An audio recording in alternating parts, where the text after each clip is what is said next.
Dan pemirsa, untuk membahas lebih lanjut mengenai hilangnya pesawat AirAsia telah hadir di studio kami pengamat penerbangan Samudra Soekardi, dan masih bersama kami juga di sini pilot senior Randy Sasmita Aji Wibowo. Selamat siang Bapak-bapak. Terima kasih telah terus-menerus memberikan analisa dan juga informasi kepada masyarakat begitu. Karena kalau kita bicara dunia penerbangan itu kan bukan seperti kecelakaan yang terjadi di darat atau laut begitu. Karena ini sesuatu yang memang tidak diketahui banyak orang. Ini secara spesifik begitu ya.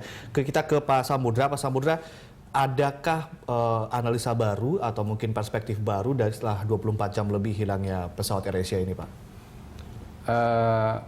Kalau analisa sih kemungkinan banyak ya, tetapi kalau bukti-bukti kan harus menunggu dulu ditemukannya black box itu,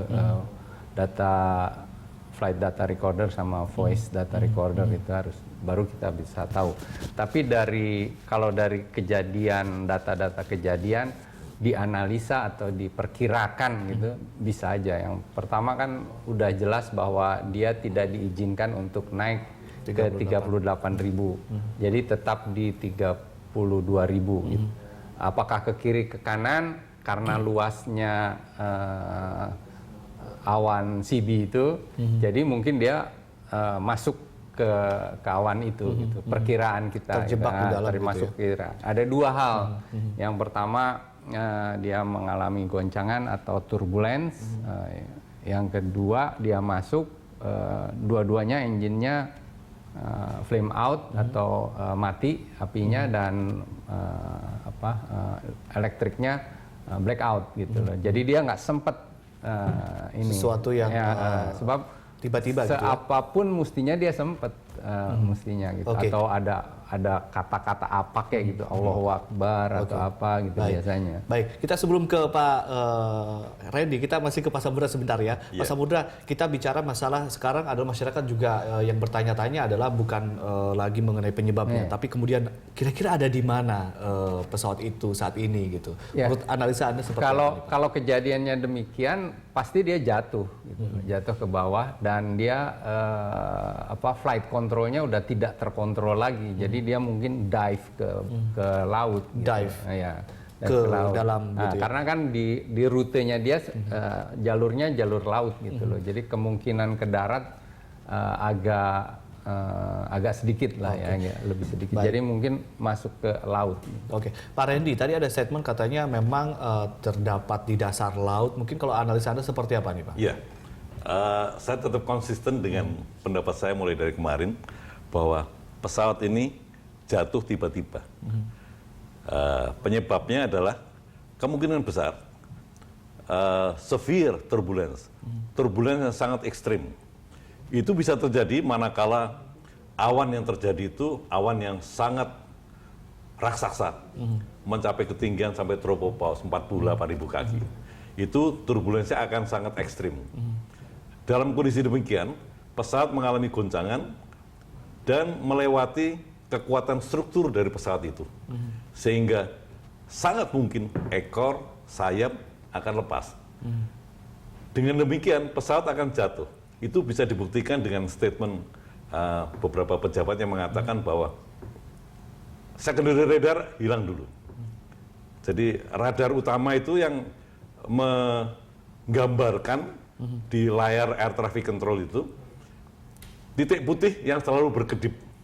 Itu adalah apapun yang ada di udara itu memantulkan kembali radar akan berupa titik putih yang berkedip. Supaya memudahkan air traffic control, dibuatlah alat namanya transponder yang menjawab pertanyaan dari radar di darat. Saya ini QZ8501, dengan memutar transponder dengan kode-kode tertentu, katakanlah 1, 2, 3, 4 begitu, air traffic control akan melihat QZ8501 FL320. Berarti QZ8501 tadi ketinggian terbangnya adalah 32.000 kaki. Itu hilang dulu, berarti listrik pesawat mati. Beberapa detik kemudian, nggak sampai menit, primary radar yang titik putih tadi menghilang.